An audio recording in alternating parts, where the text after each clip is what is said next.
Hey guys, so in today's video I'm gonna show you a natural no makeup look, and this look is great for those lazy days. Let's get started. I'm first gonna start off with brightening up my under eye area with this L.A Girl PRO concealer.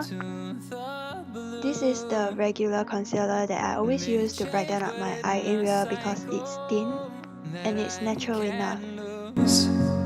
Each painful but as usual, I'm going to put the remaining on my T-zone area to brighten up those areas as well.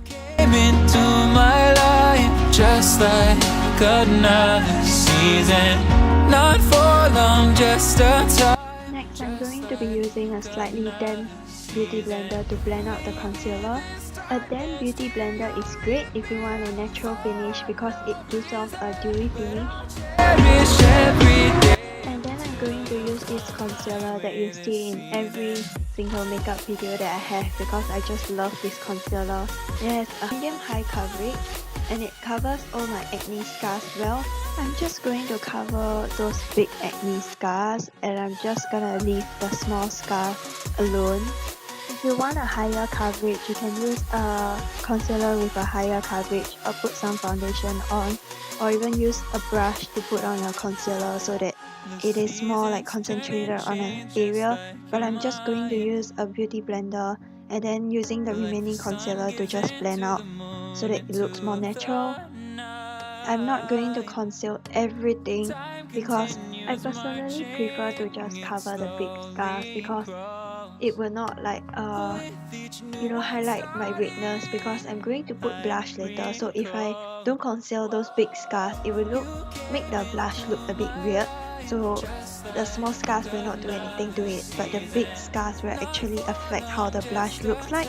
That's why I'm concealing them. Another season, maybe this time next year you'll reappear for no reason.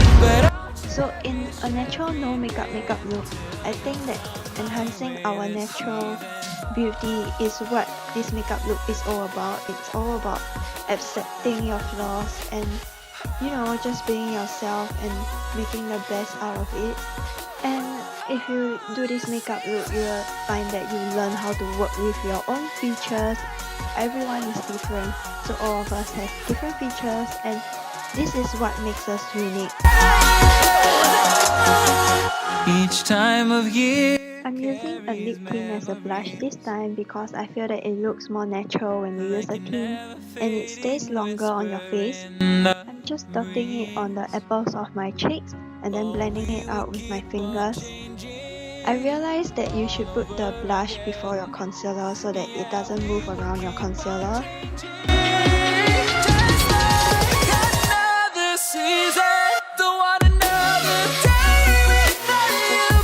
I'm connecting the remaining blush on my fingers to my nose and I'm putting some of it on my nose so that it gives you a natural blush look. Blending is essential in this step because you don't want to look like some Japanese girl with 2 circles of blush on your cheeks. I'm going in with this cream contour stick from Essence to make sure that I contour my features well. And because this is a no makeup look, you wouldn't want your features to be like flat. You want it to be more defined so that it makes you look even more awake.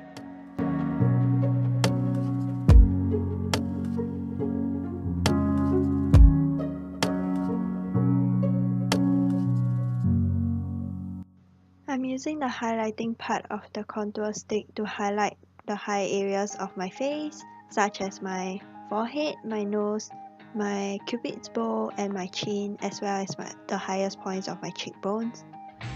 Oh, and also remember to put some highlighting powder or cream or whatever you have on the middle of your eyelid because I find that it makes you look even more awake and makes your face look more dimensional.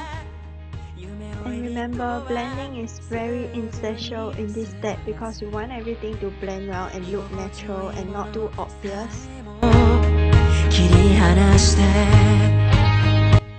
I'm going to carefully blend out the contour using one side of the sponge first, and then I'm going to the other end of the sponge to use it for the highlighter.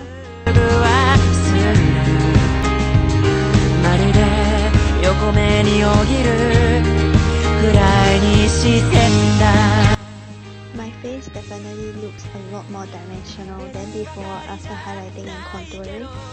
And then I'm taking my one and only powder from Innisfree to just set my face, especially on my T-zone where I get oily easily. You do not want to use too much powder because you want the face to still look dewy and look like there's a glow from within, which is what makes the look natural.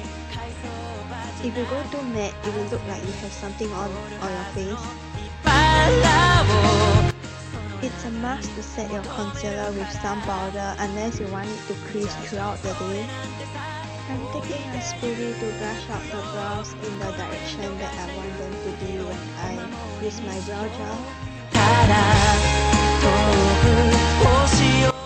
After wiping the excess of the brow gel on the cap of the brow gel tube, I'm taking it and starting it from the end of my brows and bring it forward to the front of my brows so that there's a natural gradient and the front of our brows will not look too harsh or too drawn on. An eyebrow gel is great for this natural makeup look because it will look natural, and if you buy one with some eyebrow fillers, I guess that's what you call them, it will help to make your eyebrows look even fuller without the need for an eyebrow pencil. And it stays opaque all day, so that is why I like this brow gel, and this is a new favorite of mine because it only costs about $4 or $2. And then I'm going in with a spoolie again to make sure that the brows do not have too much excess product from the brow gel because sometimes it can get a little messy, and I just fix them with a spoolie. I'm curling my lashes with this MUJI plastic curler and it fits my eye perfectly, just that sometimes it cannot really grasp the eyelashes at the corner of my eyes. But for this natural makeup look, you want to just like have a slight curl and not too curled up lashes.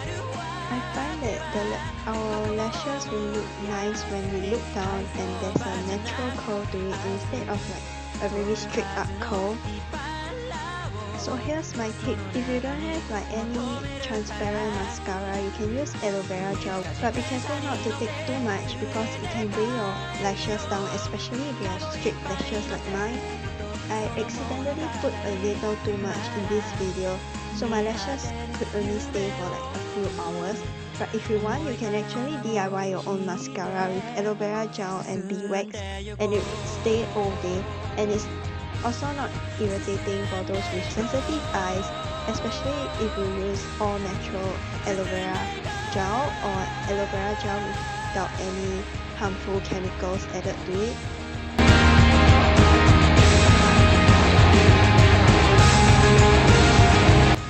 And then you just apply them normally as you would with a normal mascara.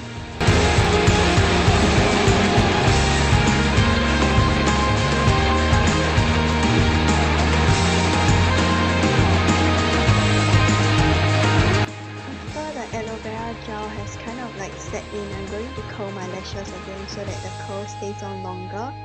And also, aloe vera gel is a great eyelash growth serum as well. So it's like 2-in-1 benefit.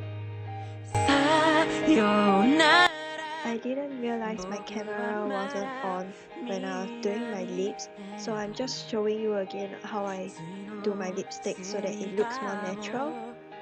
I first like dot it on the inner corners of my lips, like the inner part of my lips, and then I blend it out, and then I add a little bit more on the inner part of my lips again so that there's like a difference in the darkness of the color, if you know what I mean. And we are done with this makeup look. This is a great makeup look for beginners because it's simple, and it's also great for quick makeup if you do not have the time to like have like, you know, full makeup. So yeah, that's it for today's video. I'll see you in the next video.